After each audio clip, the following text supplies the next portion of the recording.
Hello guys, welcome back to my new vlog. कैसे हैं आप सभी? आप लोग बहुत अच्छे होंगे फ्रेंड, मैं भी अच्छी हूँ। एंड आज है जन्माष्टमी का सोमवार, जन्माष्टमी का आज फास्टिंग है मेरा। अभी तो मैं तो सुबह बहुत जल्दी उठ गई थी क्योंकि मेरा बाबू जो है ना वो सोया ही नहीं, तो इसलिए हम तो बहुत जल्दी उठ गए थे। जैसे आज सोमवार है ना, हाँ, तो कल रात में मैं सोई कितने बजे मैं आपको बताती हूँ। लाइक 12 लास्ट टाइम मैं फ़ोन में देखी थी तो 12:45 हो रहा था रात के। तो समझिए कि 10-15 मिनट बाद ही मुझे नींद आया होगा मेरे समझ से। तो 1 बजे तक मैं रात में सोई। उसके बाद मैं 3 बजे उठी क्योंकि बाबू मेरा रोने लगा था। जब मैं 12:30 में सोने गई थी तो लास्ट टाइम बाबू को दूध पिला के सुला के फिर मैं सोई। उसके बाद फिर 3 बजे मैं उठी, फिर मैं उसको 3 बजे मैं उठी नहीं, 3 बजे वो रोने लगा। उसके बाद फिर मैं उठी, फिर मैं उसको दूध पिलाई, फिर वो सो गया। किचन में आई, फटाफट से बॉटल में दूध भरा, वो सो गया। पर आपका तुरंत तो नींद नहीं आएगा ना। फिर थोड़ी देर के बाद ही मुझे नींद आया, आधा 1 घंटा बाद। फिर 5 बजे वो उठ गया। तो ये उसका आज का कोई नया नहीं है, हमेशा का उसका यही है, उठ जाता है वो। उठ गया। उसके बाद सो ही नहीं रहा था वो। मैंने उसको दूध दिया, मालिश की, फिर भी वो नहीं सोया। मैं उस टाइम से जगी ना, मेरे सर में इतना पेन होने लगा। बिकॉज आप दिन में नहीं सो पा रहे हो क्योंकि बच्चा आपका दिन में नहीं सोता है। दिन में जब बच्चा अगर 15 मिनट 20 मिनट आधे घंटे के लिए भी अगर आपका बच्चा सो रहा है तो मैं अपने वीडियोस का एडिटिंग का काम करती हूँ उस टाइम पे, या कुछ ऐसा वीडियो शूट करना पड़ता है या ब्रांड प्रमोशंस की वीडियो शूट करना पड़ता है, तो वो सारी चीज़ें मैं शूट करती हूँ। तो इस वजह से मुझे टाइम नहीं मिलता है कि मैं दिन में सो पाऊँ। बहुत कम ऐसा दिन होता है जो दिन में मुझे टाइम मिलता है कि मैं सो पाऊँ। लेकिन नहीं, यहाँ पे लोगों को जितना आराम मिलता है, मेरे हस्बैंड अभी सो के उठे, 10 बजे सो के उठे हैं। हालांकि आज छुट्टी इसलिए 10 बजे सो के उठे हैं, नहीं तो ऐसे ऋषांक का स्कूल रहता है तो सुबह 7 बजे तक वो उठ जाते हैं। लेकिन रात में कोई जगता नहीं है। सुबह उठते हैं, वो बाबू को स्कूल भेजते हैं, 1 घंटे के बाद वो ऑफिस चले जाते हैं। फिर दिन भर हमको संभालना पड़ता है। फिर मेरे पति देव का है कि मुझे दूसरों की क्या जरूरत है, मैं हूँ, तुम हो बच्चे संभालने के लिए। तो हम उनको बोलते कि आप अपना नाम मत लीजिए कि आप बच्चे को संभाल रहे हैं। बच्चे को सिर्फ हम संभाल रहे हैं और कोई नहीं संभाल रहा है। और तो मेरी यहाँ पे सास बोलेगी काम ही क्या है अररिया में तो मेरी बहू को कोई काम ही नहीं है। मेरी बहू को तो झाड़ू पोछा बर्तन के लिए काम वाली लगी हुई है। तो क्या झाड़ू पोछा बर्तन ही काम होता है और कोई काम नहीं होता है दुनिया में? खाना बनाना है, अपने वीडियोस का काम करना है। 2 पैसे नहीं कमाऊंगी तो कौन देगा? जब मैं शादी के बाद काम नहीं करती थी, मेरे पास पैसे नहीं होते थे, तो एक पैसे के लिए हम तरसे हैं। पर्सनली मैं तरसी हूँ, मुझे पता है इन सब चीजों का। और फिर भी कहेंगे लोग क्या कि काम ही क्या है, काम वाली तो है, झाड़ू पोछा बर्तन करके चली जाती है। क्योंकि आपके घर में सिर्फ झाड़ू पोछा बर्तन ही होता है ना, तो इसलिए आप लोगों को यही लगता है, मेरे ससुराल वाले को, कि सिर्फ झाड़ू पोछा बर्तन कर लेती है। ऐसे डिलीवरी के टाइम पे मेरी मम्मी आने वाली थी तो बेटे के सामने अच्छा बनने का ड्रामा करने के लिए आ गई, लेकिन यहाँ उनसे कुछ हुआ नहीं। उनकी वजह से हम 1 दिन भी डिलीवरी के बाद रेस्ट नहीं कर पाए, डिलीवरी से पहले रेस्ट नहीं कर पाए, डिलीवरी के बाद रेस्ट नहीं कर पाए। जो अभी हम अपने बैक पेन से, दिन रात मुझे बैक पेन होता है। हम अगर करवट सोए हुए तो दूसरे टाइम करवट हम ले नहीं सकते हैं। और बड़ी आई मेरे सास ससुर लोग बैठ के मजावा करके और मेरे बारे में बुराई करने वाले। भाई हम तो अपने ससुराल, हम तो अपने पति अपने बच्चे को संभाल रहे हैं, अपना काम संभाल रहे हैं, 2 पैसा कमा रहे हैं। आपकी बेटी की तरह नहीं है ना, घर बार छोड़ के घर में बैठ गए। तो किसी दूसरी की बेटी के पे इल्जाम लगाने से पहले आप अपनी बेटियों के बारे में थोड़ा सोच लिया कीजिए।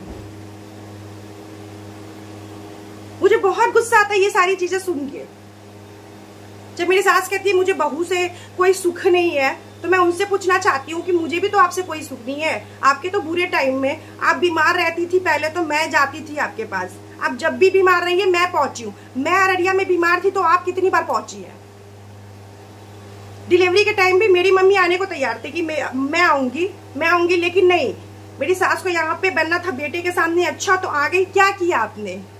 सारा काम तो हम खुद ही करते थे, डिलीवरी से पहले भी, डिलीवरी के बाद भी। डिलीवरी के बाद 6 दिन तक मेरे हस्बैंड खाना पीना बनाए हैं, जो मैंने ब्लॉग्स में शेयर भी किया है।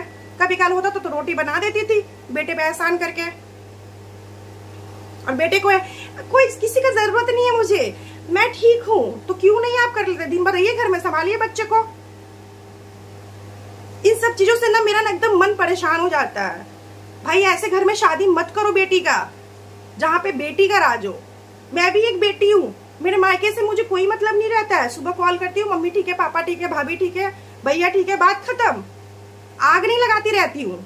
तो जहाँ पे बेटी का राज होता है ना, वहां बहू कभी नहीं बस पाती है। ये दुनिया का सच्चाई, और मैं झेल रही हूँ सब चीजों को। 7 साल शादी के, मेरे 7 साल हो गए ना, 7 साल से मैं यही चीज झेल रही हूँ। और मैं अगर कमजोर रहती ना, या फिर मैं सीधी सादी रहती ना, तो मेरे ससुराल वाले ना मेरे को बेच के खा के रहते। वो तो मैं स्ट्रांग हूँ, मैं बोल सकती हूँ अपने लिए। मेरे जैसे बहुत सारी औरतें ऐसी हैं जो बोल नहीं पाती है गाइस, कि वो क्या बोलेंगी। बहुत सारी औरतें मेरी तरह जो वो बोल नहीं पाती है अपने ससुराल वाले के सामने, अपने पति के सामने नहीं बोल पाती है।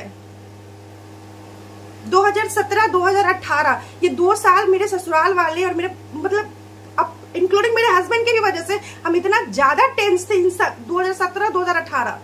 क्योंकि जब तक आप 2 रुपए कमाते नहीं हो ना, आपके घर में आपका कोई वैल्यूएशन नहीं रहता। उस घर में तो आप 2 रुपया दे रहे हो, जब तक आप पैसा दे रहे हो, मेरे ससुराल में आप बहुत अच्छे हो। मैं क्यों अपना पैसा दूं भाई? आप मेरे लिए क्या कर रहे हो कि मैं अपने सास और ससुर को पैसा दूं? दे दिया, जितना देना था दे दिया, फिर भी आपकी आंख में पानी नहीं। अब एक फूटी कौड़ी मैं अपनी तरफ से नहीं दूंगी। आपका बेटा है जिसको आपने खड़ा किया है, वो करेगा, मैं क्यों करूं? एकदम गाइस, ये सब चीज झेलते झेलते ना भाई, मेरी भी तो आंखें हैं। मैं दिन भर घर में रहती हूँ, अकेले बच्चों को हैंडल करती हूँ। फिर लोग यहाँ आ जाते, मेरा पोता है, मेरा पोता है, मेरा पोता है। जन्म मैंने दिया है, पाल मैं रही हूँ, आप लोगों का कुछ नहीं है। मैं आपको दिखाती हूँ, मेरे आंखों के नीचे देखिए इतना ज्यादा काला डार्क सर्कल मुझे इतना ज्यादा है, क्योंकि मैं सो ही नहीं पाती हूँ। डिलीवरी से लेके आज तक मेरी नींद ही नहीं पूरी हुई है। मेरे मायके से अगर मैं किसी को बुला लूंगी तो भी मेरे ससुराल में प्रॉब्लम हो जाएगा। तो इन लोग से ना बोलने का मन नहीं करता। मेरे पास तो ये प्लेटफॉर्म है कि मैं अपनी बातें बोल लेती हूँ लोग से। बहुत लोग तो ऐसे हो जिनके पास कुछ नहीं होगा बोलने को।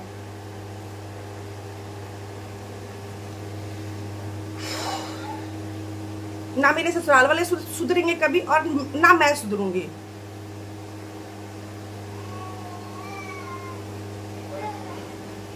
चलिए गाइस, बाबू रो रहा है, अभी जाती हूँ मैं छत पे, देखती हूँ नीम का पेड़ ऐसे है तो नीम का दत्तोन या किसी भी चीज का दत्तोन लाती हूँ, मुंह धोती हूँ, फिर नहाती हूँ, मंदिर साफ करती हूँ।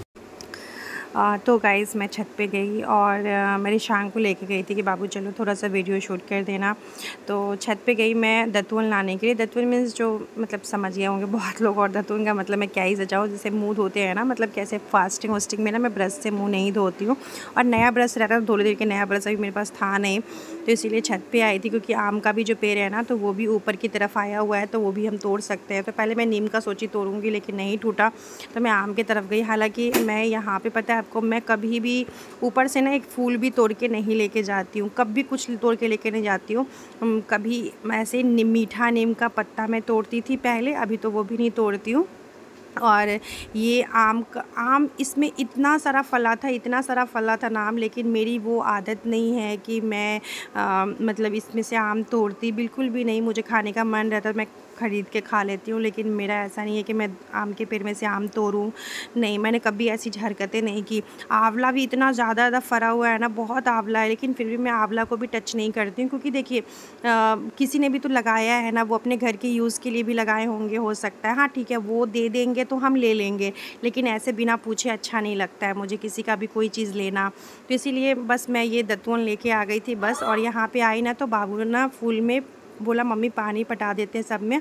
हम बोले डाल दो बेटा पानी। आज रिशांग का स्कूल जो है ना वो छुट्टी है, और आई थिंक मेरे को लगता है कि आज रिशांग की ट्यूशन टीचर भी नहीं आएगी, क्योंकि छुट्टी है जन्माष्टमी का और उनका भी फास्टिंग होता है। तो इसीलिए मैं भी ज़्यादा फोर्स नहीं करती हूँ, क्योंकि फास्टिंग वाले दिन जब मेरा खुद भी हालत ठीक नहीं रहता तो मैं समझ सकती हूँ, इसलिए मैं रिशांग की टीचर को भी नहीं बोलती हूँ कुछ भी। अगर कभी भी उनका फास्टिंग रहता है तो आगे से मैं भी मना कर देती, कोई बात नहीं आप नहीं आइएगा। तो यहाँ पे मेरा छोटा वाला बाबू को देखिए, इसको रख दी नीचे, ये अपना खेल रहा है, थोड़ा सा इसको खिलाऊंगी, उसके बाद थोड़ा सा रिशांग देखिएगा, मैं फटाफट से नहा लूँगी।